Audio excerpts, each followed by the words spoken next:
Kenapa harus Davin? Pertanyaan itu terlontar begitu saja dari mulut Jingga. Ia juga tidak mengerti entah mendapat keberanian dari mana mengatakannya. Bahkan Davin yang berdiri di sampingnya saja terlihat terkejut mendengar pertanyaan Jingga. Apa? Lucy tampak tidak suka mendengar pertanyaan Jingga. Kenapa memangnya? Kamu gak suka kalau Davin yang mengantar Chelsea pulang? Maaf, bukan begitu maksud saya, Tante, rala Jingga. Tapi mungkin Chelsea bisa pulang bersama sopirnya. Maaf, saya lancang. Jangan ikut campur, timpa Lucy. Ayo mas, jangan lama-lama. Chelsea udah nunggu di depan. Dia hampir mau pingsan. Pingsan? Davin mengerutkan kening. Jingga menatap suaminya.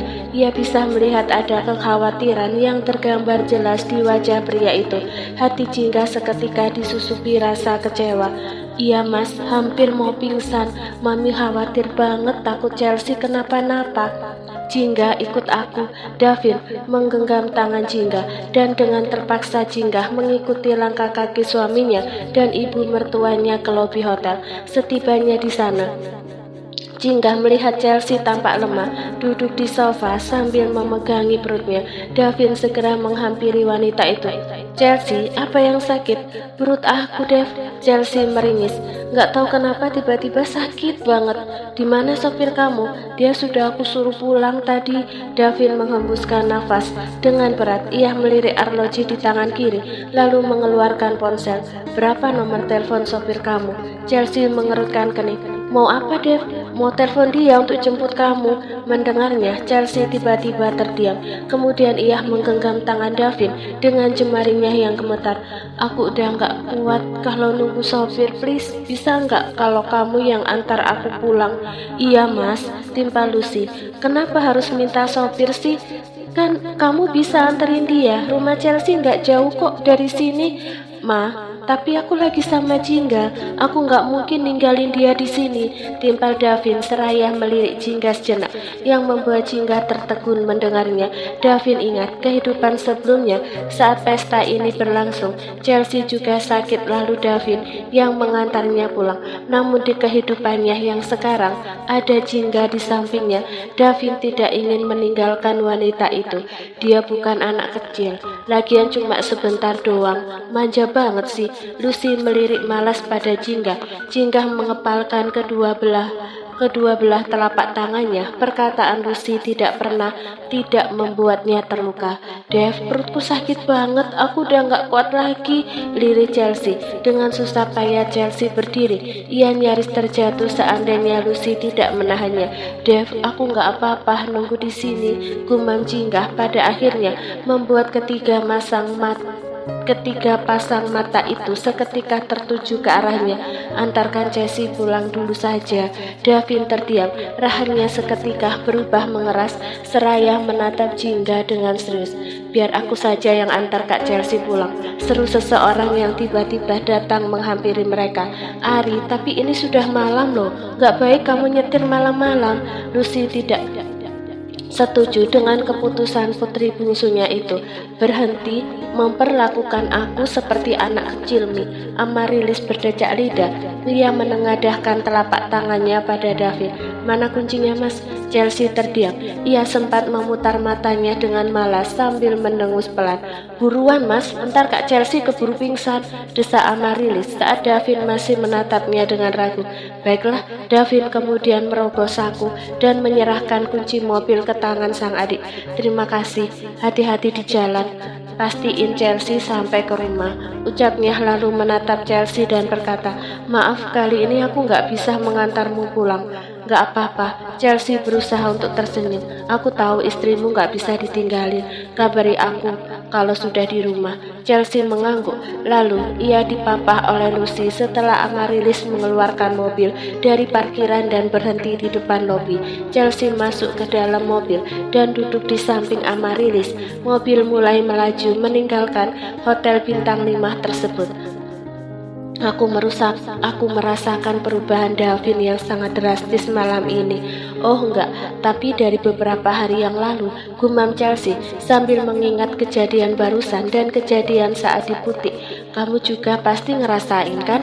Ya begitulah. Amaryllis mengedipkan bahunya cuek. Chelsea terkekeh-kekeh sambil menahan perut. Menurut kamu kenapa? Nggak tahu, mungkin Davin sudah jatuh cinta sama Jingga kali ya. Mungkin, Chelsea mendecak pelan. Kalau bukan karena Amaryllis adiknya Davin, ia malas berbicara dengan gadis dingin itu.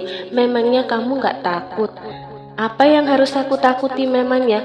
Pandangan Amaryllis lurus ke depan. Jinggah mengambil Davin darimu, ucap Chelsea, membuat Amaryllis seketika terdiam. Aku tahu kamu gak menyukaiku karena aku wanita paling dekat dengan Davin. Kamu takut kehilangan perhatian kakak kamu. Amaryllis tidak menjawab. Kalau Davin jatuh cinta sama istrinya, sudah bisa dipastikan seluruh waktu dan perhatiannya akan dia berikan pada Jingga dan anaknya. Lanjut Chelsea lagi. Dan Davin akan mulai kehilangan waktu untuk adiknya, bahkan keluarganya. Amaryllis menguatkan genggamannya pada kemudi hingga tangannya tampak bergetar. Chelsea tersenyum kecil melihatnya. Seakan belum puas memprovokasi, ia melanjutkan ucapannya. Wanita seperti Jingga itu harus diwaspadai. Dia lugu dan pendiam, tapi justru orang seperti itu sangat berbahaya. Jadi dengan lembut Chelsea mengelus bahu Amaryllis. Pastikan kakak kamu gak direbut sama dia ya, atau kamu akan kehilangan perhatian kakakmu. Memang di dalam keluarganya Amaryllis jauh lebih dekat dengan Davin ketimbang orang tuanya sendiri. Bagi Amaryllis, ia lebih baik kehilangan perhatian ayahnya yang galak dan ibunya yang tidak pernah mengerti perasaannya ketimbang kehilangan kasih sayang dari sang kakak yang sangat ia sayangi. Semenjak kepergian Chelsea, sikap Davin berubah menjadi agak dingin pada Jingga. Pria itu tidak banyak bicara dan ekspresinya berubah mengeras. Jingga pikir perubahan sikap Davin itu karena dia marah pada Jingga yang menjadi penyebab dirinya tidak bisa mengantar Chelsea pulang, membuat Jingga merasa bersalah dan kecewa dalam waktu bersamaan. Aku mau ke toilet dulu, gumam Jingga sambil berdiri dari kursi. Tanpa banyak kata, Davin juga ikut berdiri, lalu berjalan di samping Jingga dan mengantarnya ke toilet. Pria itu tidak banyak bicara. Jingga kebingungan menghadapi sikap Davin. Pria itu bersikap dingin, tapi masih menunjukkan perhatiannya. Saat mereka kembali ke ballroom, Jingga akan memanggil waitress untuk meminta minuman, tapi keduluan oleh Davin. Pria itu lebih dulu mengambil segelas air putih dan menyerahkannya pada Jingga. Minumlah, katanya sambil membuang muka. Sikapnya seperti anak kecil yang sedang merajuk. Sebenarnya dia kenapa? Batin Jingga sambil meneguk minumannya. Di satu sisi Davin bisa menjadi seperti sosok yang arogan dan tidak memiliki perasaan, tapi di sisi lain baru-baru ini Jingga melihat ada sisi kanak-kanak dalam diri Davin. Keduanya lantas pulang setelah sang sopir menjemput mereka. Suasana di dalam mobil terasa canggung dan kaku. Berkali-kali Jingga melirik Davin yang tampak serius memandang ke depan. Dev, kamu marah padaku? Jingga akhirnya memberanikan diri untuk bertanya. Iya, jawab Davin membuat Jingga tercenung mendengar kejujurannya. Maaf, gumbam Jingga, karena kamu jadi nggak bisa mengantar Chelsea pulang. Padahal aku tahu kamu sangat mengkhawatirkan dia. Seketika Davin menoleh pada Jingga. Kamu pikir aku marah padamu gara-gara masalah itu? Dengan ragu-ragu Jingga mengangguk. Jadi kamu gak tahu apa yang sebenarnya membuatku marah? Tanya Davin lagi. Apa yang kamu bicarakan, Dev? Jingga mengerutkan kening. Karena aku rasa kamu marah padaku gara-gara itu. Davin mendengus dengan ekspresi kesal di wajahnya yang tetap terlihat tampan meski di bawah cahaya remang-remang. Jingga, sebenarnya kamu menyukaiku atau tidak? Apa? Mata Jingga mengerjap. Kenapa bertanya begitu? Kenapa kamu selalu menyerahkanku pada wanita lain? Berang Davin. Memangnya kamu gak bisa mempertahankanku untuk selalu ada di sisi Pak Davin, saya membawa data Bu Jingga yang Anda minta. Davin segera menutup laptop lalu mengambil sebuah map yang baru saja ditaruh Vincent di hadapannya. Ia membuka-buka lembaran berkas tersebut dan tersenyum kecil. Kala melihat foto Jingga semasa kanak-kanak, dia sudah cantik dari kecil, gumam Davin tanpa sadar. Iya, saya setuju, timpal Vincent. Paras cantik Bu Jingga memang sudah bawaan sejak lahir.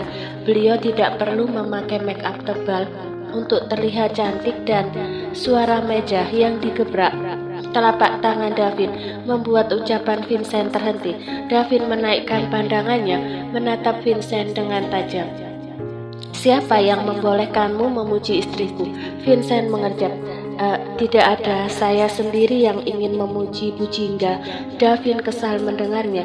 Perhatikan sikapmu, jangan sekali-kali memuji istriku lagi. Dan saat kamu berhadapan dengan dia, jangan menatapnya lebih dari 2 detik.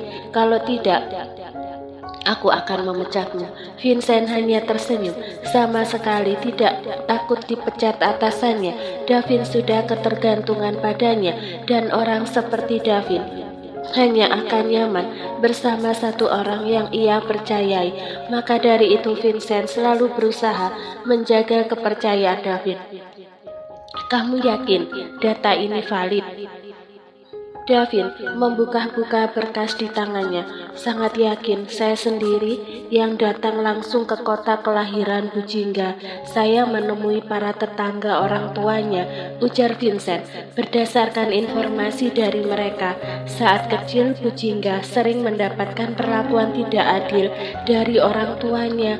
Mereka sering mendengar orang tuanya meneriaki dan memarahi Bu Jingga. Selain itu, Bu Jingga juga sering dihukum diceburkan ke kolam atau dibiarkan diam di luar rumah seharian karena kesalahan sepele yang dia lakukan.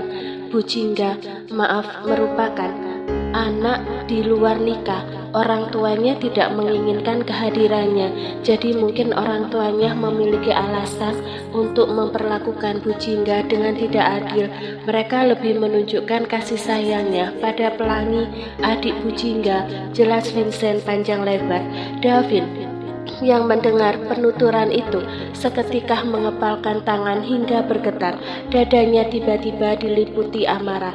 Ia tidak perlu merasa heran dan bertanya-tanya, benarkah di dunia ini ada orang tua seperti itu? Sebab Davin sendiri mengalaminya. Anthony ayahnya mungkin bisa jadi jauh lebih bengis dibanding ayah Jingga, kata orang tua di kampus Davin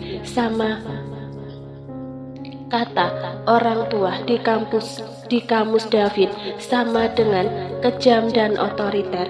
Dan ada satu hal lagi, fakta yang sangat mengejutkan, lanjut Vincent, membuat Davin keluar dari lamunannya. Apa? Cepat beritahu. Ini tentang uang yang diberikan mendiang Tuan Edi untuk pengobatan Bu Jingga di masa lalu. Davin mendongak, menanti kelanjutan ucapan Vincent dengan penasaran.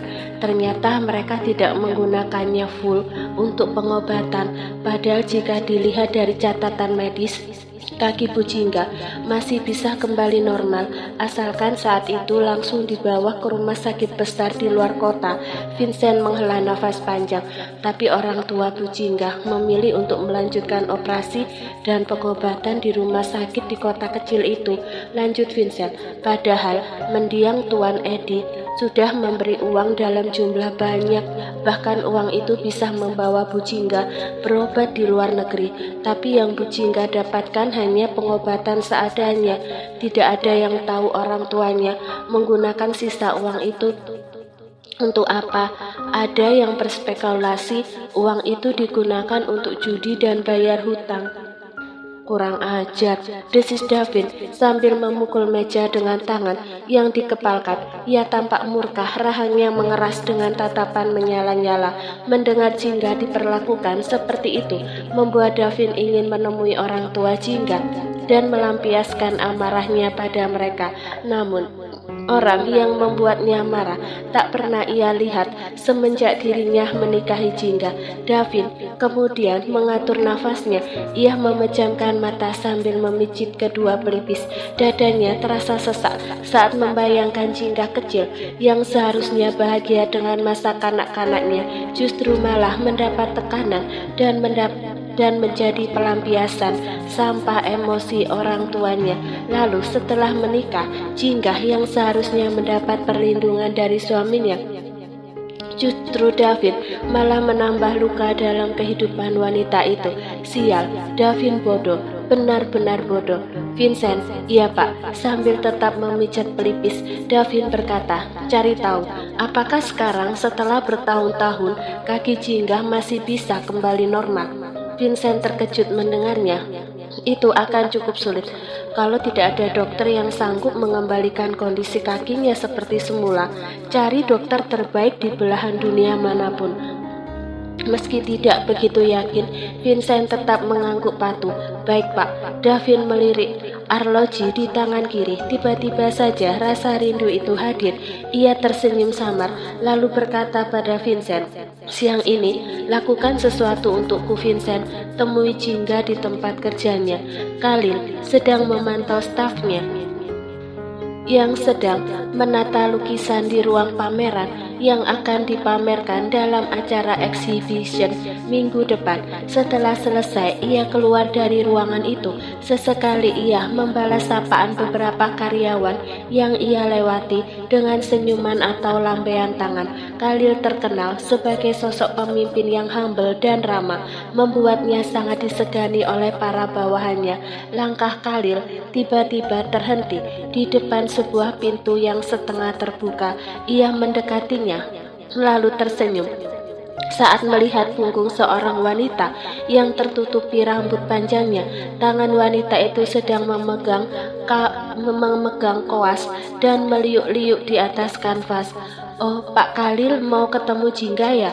Mau saya panggilin dia? Seorang pelukis laki-laki muda menghampiri Khalil. Jangan, Khalil mengangkat tangan kanannya di udara, lalu menurunkannya lagi. Dia sedang fokus, saya nggak mau ganggu dia. Laki-laki itu mengangguk. Baik kalau begitu, lalu kembali ke tempatnya yang berada di paling dekat dengan pintu. Khalil masih memandangi Jingga dengan tatapan hangat. Mungkin Jingga tidak sadar memandanginya seperti ini adalah kegiatan sehari-hari Khalil. Ia selalu menyempatkan diri datang ke ruangan ini hanya untuk melihat sosok Jingga yang tenggelam dalam dunianya. Pak Khalil, ada tamu yang ingin bertemu dengan Bapak, ucap sang asisten yang baru saja berdiri di samping Khalil. Siapa? Namanya Pak Vincent, katanya dia tertarik dengan hasil karya salah seorang seniman di sini. Maka dari itu, dia ingin seniman tersebut membuatkan lukisan untuknya. Khalil paham, ini memang bukan pertama kalinya iya kedatangan orang dengan maksud seperti itu. Khalil lantas berjalan menuju ruangannya, disusul sang asisten. Nasya, pesankan makan siang untuk saya. Baik pak, 2 porsi makanan yang biasa sering saya pesan.